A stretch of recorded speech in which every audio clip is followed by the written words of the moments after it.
Guys आज से हम स्टार्ट करने जा रहे हैं एक न्यू एनीमे जिसका नाम है the 100 girlfriends who really really really really love you. मुझे पता है इसका नाम कुछ ज्यादा ही फनी है। मैं बस ना ये एनीमे एक्सपेरिमेंट पर्पस के लिए ला रहा हूँ। अगर आपका इसके ऊपर अच्छा रिस्पॉन्स आएगा तभी मैं ना इसके अगले एपिसोड्स लेकर आऊंगा। तो प्लीज अगर आपको ये वाली वीडियो अच्छी लगती है तो इसे कमेंट और लाइक जरूर करना ताकि मुझे पता लग जाए। अब बिना टाइम वेस्ट किए एपिसोड स्टार्ट करते हैं। एपिसोड की शुरुआत में हमें मिडिल स्कूल की ग्रेजुएशन सेरेमनी दिखाई जाती है जहाँ सारे बच्चे आखिरी बार एक दूसरे को मिल रहे होते हैं और यहाँ एक लड़का कहता है, आसाकावा मैं तुम्हें पसंद करता हूँ, क्या तुम मेरे साथ डेट पे चलोगी? तब वो लड़की कहती है, आइजो तुम बहुत अच्छे हो इसलिए मैं तुम्हें पसंद करती हूँ, पर तुम्हें डेट करने का आइडिया सोचकर मुझे उल्टी आती है। तब आइजो सोचता है ये पहला मेरा ऐसा रिजेक्शन था जिसके बाद मुझे मरने का दिल किया। और तब हम यहाँ देखते हैं उसका एक दोस्त उसे चीयर कर रहा होता है और वो कहता है, चलो अब मुझे ये बताओ तुम्हारे अभी तक कितने टोटल रिजेक्शन हो चुके हैं? तब आइजू कहता है, आखिरकार तुम इतने दिल तोड़ने वाले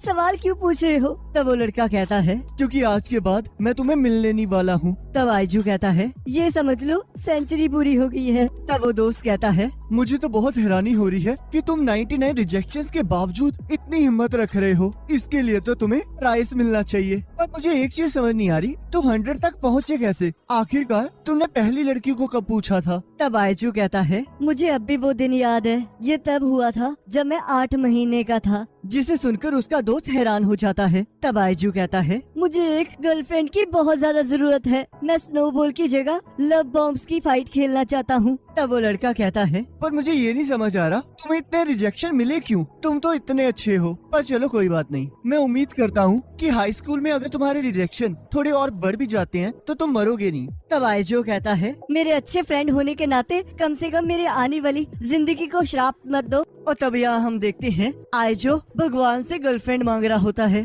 और तभी वहाँ एक पर्सन कहता है, चिंता मत करो। तब आइजो चोर चोर चिल्लाने लगता है। तब वो पर्सन कहता है, मैं कोई चोर नहीं हूँ, मैं इस मंदिर का देवता हूँ। तुम चिंता मत करो आइजो, तुम्हारी किस्मत में लिखा हुआ है कि तुम्हें हाई स्कूल में तुम्हारी गर्लफ्रेंड मिल जाएगी। तुम्हारी किस्मत में लिखा है कि तुम्हें बहुत सुंदर लड़की मिलेगी। जिसे सुनकर आइजो एक्साइटेड हो जाता है। तब वो गॉड कहते हैं, ये कैसा चेहरा है? क्या तुम टोक्यो के कोई गूल हो? मेरा मतलब था तुम्हें तुम्हारी सोलमेट मिल जाएगी जिसे जन्म से ही तुम्हारे लिए चुना गया है। और जब भी दो सोलमेट्स आपस में मिलते हैं तब उनकी बॉडी में करंट फ्लो होने लगता है और वो एकदम से ही एक दूसरे के प्यार में गिरने लगते हैं, जिसे तुम लोग लव एट फर्स्ट साइट कहते हो। और एक चीज है, लड़कियों को इसके बारे में तभी पता चल जाता है जब ये होता है और लड़कों को टाइम के साथ धीरे धीरे पता चलता है। और तब आइजू गॉड की सारी बातों को रिपीट कर रहा होता है। तब गॉड कहते हैं, मेरी बातों को रिपीट करना बंद करो, हमारे पास वैसे ही बहुत कुछ है एपिसोड 1 में कंप्लीट करने के लिए। वैसे मुझे समझ नहीं आ रहा, मांगा में तो गॉड की और भी लाइनें थी, आखिरकार इन्हें कट क्यों कर दी? तो चलो फिर अब आगे बढ़ते हैं। सोलमेट्स अपनी जिंदगी में एक स्पेशल टाइम पे मिलने के लिए बने होते हैं। तब आइजू कहता है, पर उन लड़कों का क्या जो हमेशा सिंगल रहते हैं? तब गॉड कहते हैं, ये बात सच है कि सभी को सोलमेट्स नहीं मिलती हैं और जिन्हें मिलती हैं वो सच में बहुत खुश नसीब होते हैं। और एक और बात, तुम्हें हाई स्कूल में 100 सोलमेट्स मिलेंगी, तो अब क्या तुम खुश हो कि अब तुम्हें अपने हिसाब से लड़की चूज करने का मौका मिलेगा? और तभी हम देखते हैं कुछ चीजों को स्किप कर दिया जाता है। तब आइजो कहता है, क्या अगर आप झूठ कह रहे हैं तो क्या मैं इस टेम्पल को जला सकता हूँ? तब गॉड कहते हैं, को जरा, मेरी फिर से लाइनें काट दी गई हैं। और तब हमें 1 महीने बाद का सीन दिखाया जाता है जहाँ आइजू ने एक हाई स्कूल में एडमिशन ले ली होती है। और तब हम देखते हैं वो हाई स्कूल में जाके 2 लड़कियों से टकरा जाता है और अचानक से उन तीनों को अपनी बॉडी के अंदर एक बिजली महसूस होती है। तब आइजू सोचता है, तो क्या इसका मतलब गॉड के हिसाब से ये दोनों मेरी सोलमेट्स हैं? पर मुझे इन्हें ऐसे नहीं देखना चाहिए क्योंकि इन्हें अभी कुछ नहीं पता है और अगर मैं इन्हें ऐसे देखूंगा तो थोड़ा वियर्ड लगूंगा। और तब आइजू उन दोनों की मदद करने लगता है और तभी एक लड़की नाटक करते हुए कहती है, लगता है मेरे पैर में मोच आ गई है, तो क्या आप मुझे उठाकर मेडिकल रूम छोड़ दोगे? तब आइजू उससे माफी मांगते हुए सोचता है, आखिरकार मैं किस तरह का सोलमेट हूँ, मैंने पहले मीटिंग में ही अपने सोलमेट्स को चोट पहुँचा दी। तब वो लड़की आइजू को रोता हुआ देखकर सोचती है, ये देखो ये कितना अच्छा लड़का है, सच में इसकी सोल कितनी प्योर है। और तब दूसरी लड़की भी सेम एक्टिंग करने लगती है। तब आइजू अपने आप को मारते हुए कहता है, आखिरकार मैं किस तरह का पर्सन हूँ, मैंने सिर्फ चलते हुए ही 2 लड़कियों को हर्ट कर दिया। और तब वो दोनों लड़कियाँ खड़ी होकर उसे रोकने लगती हैं। पर आइजू के देखने पर वो फिर से लेट जाती हैं और आइजू को उनकी मदद करने के लिए कहती हैं। और तब हम यहाँ देखते हैं वो दोनों आइजू को छोड़ने का नाम ही नहीं ले रही होती। तब आइजू सोचता है, क्या मैं सपना देख रहा हूँ? ये दोनों तो मुझे छोड़ ही नहीं रही हैं। मैं तो सच में इस यूनिवर्स का सबसे लकी पर्सन बन चुका हूँ। और कहता है, हमें जल्द से जल्द मेडिकल रूम जाना चाहिए, क्योंकि अगर हमने जल्दी नहीं की तो मुझे लग रहा है मैं भी लड़की बन जाऊंगा। और तब आइजू उन्हें अपना नाम बताता है। तब इंदा और हना दोनों अपना नाम बताती हैं और कहती हैं, हम सभी लोग एक ही क्लास में हैं। तब कुछ लड़कियां बात कर रही होती हैं कि क्या तुमने स्कूल लव की वो कहानी सुनी है जिसमें कहा जाता है कि इस स्कूल के पीछे पिंक क्लोवर्स का एक बगीचा है। अगर उसमें से किसी को 4 लीफ क्लोवर मिलता है और अगर वो उसे लेकर किसी को प्रपोज करते हैं तो उन्हें हाँ होने की सक्सेस रेट 100% होती है। और तब वो दोनों लड़कियां वहाँ से चली जाती हैं। और तब हम यहाँ देखते हैं स्कूल की छुट्टी होने के 4 घंटे बाद भी आइजू स्कूल में ही होता है और वो एक टीचर की कॉन्टेक्ट लेंस ढूंढने में मदद कर रहा होता है। और तब वो वापस जाते हुए सोचता है, काश मैं उन लड़कियों से स्कूल के बाद ही मिल सकता। और तब वो देखता है वो दोनों लड़कियां बगीचे में 4 लीफ क्लोवर ढूंढ रही होती हैं और सोचता है, आखिरकार ऐसा कौन करता है? क्या ये सच में मेरे लिए इतनी मेहनत कर रही हैं? तो मुझे जल्दी से कुछ करना होगा। और तब आइजू इंदा के पास चला जाता है और कहता है, आप 4 लीफ क्लोवर ढूंढते हुए थक चुकी होंगी। तब इंदा कहती है, आखिरकार 4 लीफ क्लोवर कौन ढूंढ रहा है? मैं तो बस यहाँ कुछ ढूंढ रही थी। तब आइजू कहता है, आखिरकार हाना जोना कहाँ गई? पर चलो कोई बात नहीं, आप प्लीज ये जूस पी लीजिए। तब इंदा कहती है, आखिरकार तुम करना क्या चाहते हो? तब आइजू कहता है, सॉरी, मुझे पता है तुम्हें ये अजीब लग रहा है क्योंकि हम आज पहली बार मिले हैं और मैं ये सब कुछ कर रहा हूँ। तब इंदा उसके हाथ से जूस पकड़कर कहती है, तुम बहुत अजीब हो। मैं इसे फेंकने वाली थी पर मैं इसे अब पी लूंगी क्योंकि मैं नहीं चाहती कि ये वेस्ट हो जाए। तब आइजू कहता है, मैं आपको इस परेशानी में नहीं डालना चाहता था और अब आपको घर वापस जाना चाहिए। तब इंदा उसे थैंक यू कहके वहाँ से चली जाती है। तब हाना जोनो भी वहाँ आ जाती है और आइजू से पूछती है, आखिरकार तुम यहाँ क्या कर रहे हो? तब आइजू कहता है, मैंने देखा आप दोनों 4 लीफ क्लोवर ढूंढ रही हैं, तो इसलिए मैं आपके लिए ये ड्रिंक लाया हूँ। और तब हाना जोनो उससे ड्रिंक लेते हुए कहती है, इसके लिए थैंक यू, पर मैं इसे पूरा नहीं पी पाऊंगी। तो फिर क्या तुम मेरे लिए इसे आधा पी सकते हो? और सोचती है, अगर ये हो जाएगा तो मैं आइजू को इनडायरेक्टली किस कर पाऊंगी। तब आइजू कहता है, मुझे लगा ही था कि 350 ml आपके लिए ज्यादा हो जाएगा, इसलिए मैं आपके लिए 190 ml लाया हूँ। तब हाना जोना कहती है, पर 350 का हाफ तो 175 ml होता है और ये तो 190 ml है, मतलब कि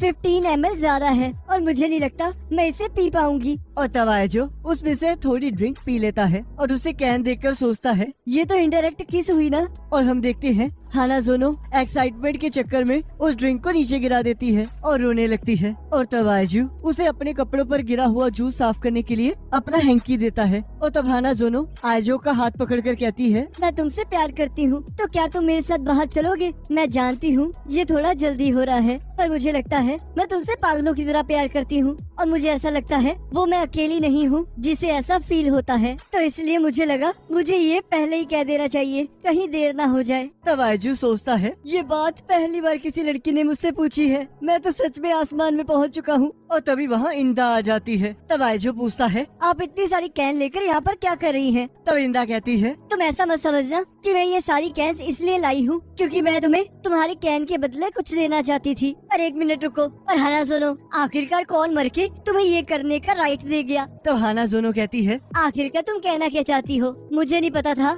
तुम भी आइजू को पसंद करती हो। तब इंदा कहती है, आखिरकार ये किसने कहा तुमसे? पर अगर ये मेरे साथ बाहर जाना ही चाहता है तो मुझे इसकी गर्लफ्रेंड बनने में कोई दिक्कत नहीं है। तब आइजू सोचता है, मैंने कभी भी किसी को ऐसे पूछते हुए नहीं देखा, ये तो ऐसा लग रहा है जैसे कि वो उस पर एहसान कर रही हो। तब इंदा कहती है, पर सच बात तो ये है, मैं तुमसे ये कहना चाहती हूँ कि मैं तुमसे बहुत प्यार करती हूँ, प्लीज मेरे साथ बाहर चलो। और तब वो दोनों आइजू को उनमें से एक को चूज करने के लिए कहती है। तब आइजू कहता है, तो चलो फिर इसके बारे में एक छोटी सी ब्रेक के बाद जानेंगे। तब यहाँ घर में आइजू सोच रहा होता है, वो दोनों तो बहुत ज्यादा सुंदर हैं, आखिरकार मैं किसे चूज करूं? तो क्या ये इसलिए हो रहा है क्योंकि वो दोनों मेरी सोलमेट्स हैं और अब तो मैंने उन्हें कल तक का वेट करने के लिए कहा है, तो अब मैं क्या करूं? और तब वो गॉड से मिलने जाता है। तब गॉड कहते हैं, तुम्हें मुश्किल तो होगी क्योंकि वो दोनों ही तुम्हारी सोलमेट्स हैं। तब आयजू कहता है, तो आखिरकार उन लोगों ने क्या किया है जिन्हें मेरी तरह 2 सोलमेट्स मिली हैं? तब गॉड कहते हैं, वैसे तो सभी लोगों को एक ही सोलमेट दी जाती है और लगता है तुम्हारे बर्थ वाले दिन कुछ अलग ही हुआ था, जिसकी वजह से मैं यानी कि गॉड ऑफ लव ने एक बहुत बड़ी मिस्टेक कर दी। तब आयजू कहता है, आखिरकार क्या हुआ था? तब गॉड कहते हैं, उस दिन फ्राइडे का दिन था और fortress in the sky TV पर आ रहा था और उसे देखते देखते मैंने तुम्हारे लिए 100 सोलमेट्स लिख दी। तब आयजू कहता है, पर मुझे एक चीज बताइए, कौन सा गॉड टीवी देखते हुए काम करता है? और अगर हर एक पर्सन के लिए एक ही सोलमेट है तो उसे भरने की क्या जरूरत है? आखिरकार आपने मेरी जिंदगी के साथ क्या किया है? अगर मेरी एक ही सोलमेट होती तो शायद मुझे इतनी ज्यादा चिंता ना होती। तब गॉड कहते हैं, वैसे मैं तुम्हें बता दूं कि आगे और भी बुरा होने वाला है। जब भी एक पर्सन अपने सोलमेट से मिलता है तब वो दोनों एक दूसरे को प्यार करके साथ रहते हैं, पर अगर ऐसा ना हो तब उनके साथ बहुत बुरी चीजें होने लगती हैं और वो मर जाते हैं। एक सोलमेट होना किसी आशीर्वाद से कम नहीं है और ये पूरे लाइफ टाइम के गुड लक के इक्वल होता है। और अगर कोई अपने सोलमेट से ना मिल पाए तो उनके साथ बहुत बुरी बुरी चीजें होती हैं। तब आयजो कहता है, तो आपके कहने का मतलब अगर मैं उनमें से किसी एक के साथ गया तो उनमें से एक मर जाएगी? तब आयजो रोते हुए कहता है, आखिरकार अब मैं क्या करूं? और तब गॉड उससे माफी मांगते हैं। तब आयजो यहाँ रोते हुए सोचता है, पर एक मिनट रुको, अगर मैं इन दोनों को बाहर जाने से मना कर दूं और बाद में मैं उन दोनों को अकेले में मनाऊं कि मैं उसे हर्ट नहीं करना चाहता था, इसलिए मैंने तभी ये कहा, तो क्या तुम इसे सीक्रेट रख सकती हो? तो बस यही एक तरीका है जिससे मैं दोनों को डेट करके दोनों को मरने से बचा सकता हूँ। और तब यहाँ हाई स्कूल में वो दोनों आयजो के आंसर का वेट कर रही होती हैं। तब आयजो कहता है, मैं आप दोनों को अपने गर्लफ्रेंड्स बनाना चाहता हूँ, जिसे सुनकर इंदा गुस्सा हो जाती है। और तब हमें पिछले दिन का सीन दिखाया जाता है जहाँ आयजो उन दोनों को अलग अलग प्रपोज करने के बारे में सोच रहा होता है और तब अपने आप को मुक्का मार के कहता है, आखिरकार मैं उन दोनों के साथ ऐसा कैसे कर सकता हूँ? उन दोनों ने सब कुछ मुझे साफ साफ कहा है और मुझे पता है किसी से अपने प्यार का इजहार करना कितना मुश्किल होता है, तो इसलिए मुझे उनसे लॉयल रहना होगा। और यहाँ कहता है, मैं ये डिसाइड ही नहीं कर पाया कि मैं किसे चुनूं। मैं आप दोनों से बहुत ज्यादा प्यार करता हूँ, इसलिए मैं किसी एक को नहीं चुन सकता, तो इसलिए प्लीज आप दोनों मान जाइए और मैं वादा करता हूँ कि मैं अपना खून पसीना एक कर दूंगा पर आप दोनों को खुश रखूंगा, तो इसलिए प्लीज आप दोनों मान जाइए। तब इंदा इस बात के लिए मना करने लगती है और तब आयजो उन दोनों के लिए पिंक 4 लीफ क्लोवर लाता है। तब हाना जोनो कहती है, हमने तो इन्हें पूरे बगीचे में ढूंढा था, हमें तो एक भी नहीं मिला, आखिरकार ये आपको कैसे मिला? तब आयजो कहता है, मैंने एक टीचर की मदद से पूरी रात इसे स्कूल में ढूंढा है। तब इंदा कहती है, क्या तुम पागल हो कि जो तुम ऐसे अंधविश्वास पर विश्वास कर रहे हो? और मुझे पूरा विश्वास है तुम ये सब कुछ हमें मनाने के लिए कर रहे हो, पर मैं इतनी आसानी से तुम्हारी बात को नहीं मानूंगी। तब आयजो कहता है, पर मैं ये सब कुछ इसलिए नहीं कर रहा हूँ। तब इंदा कहती है, फिर आखिरकार तुम ये किस लिए कर रहे हो? आखिरकार तुम ऐसे बेकार सी बातें कैसे कर सकते हो? तब आयजो कहता है, मैंने ये सब कुछ इसलिए किया क्योंकि मैंने देखा आप दोनों को इसे ढूंढने में बहुत परेशानी हो रही थी, तो मुझे लगा कि अगर मैं आपको अपने आंसर के साथ आपको ये गिफ्ट में दूंगा तब आपको बहुत खुशी होगी। और तब हम देखते हैं हाना जोनो आयजो के ऑफर के लिए मान जाती है और कहती है, मैं इससे बहुत प्यार करती हूँ और मैं इसके अलावा किसी और के साथ प्यार करने से बारे में सोच भी नहीं सकती, तो इसलिए मुझे इससे कोई प्रॉब्लम नहीं है। तब इंदा भी इस बात के लिए मान जाती है। तब आयजो कहता है, मैं आप दोनों से प्रॉमिस करता हूँ कि मैं आप दोनों को बहुत खुश रखूंगा। और तब हमें बताया जाता है कि तो इस तरह आयजो की लव लाइफ स्टार्ट होती है। पर हमें भूलना नहीं चाहिए कि अभी तो 98 सोलमेट्स बाकी हैं। तो फिर आखिरकार इसके साथ आगे क्या होगा? क्या वो उन सभी को मरने के लिए छोड़ देगा और या फिर वो उन सभी को चूज कर लेगा? क्या ये सारी 100 गर्लफ्रेंड्स को अपने पास रखेगा? और इसी के साथ एपिसोड खत्म हो जाता है। गाइस लिटरली इसे एपिसोड को ना रिकॉर्ड करने में मुझे सबसे ज्यादा टाइम और सबसे ज्यादा हंसा हूँ मैं इसमें। तो अगर आपको ये वाला एपिसोड अच्छा लगा है तो इसे लाइक जरूर करना, चैनल पर नहीं तो सब्सक्राइब जरूर करना और मुझे कमेंट करके बताना कि मुझे इस एनिमे को आगे कंटिन्यू करना चाहिए या नहीं।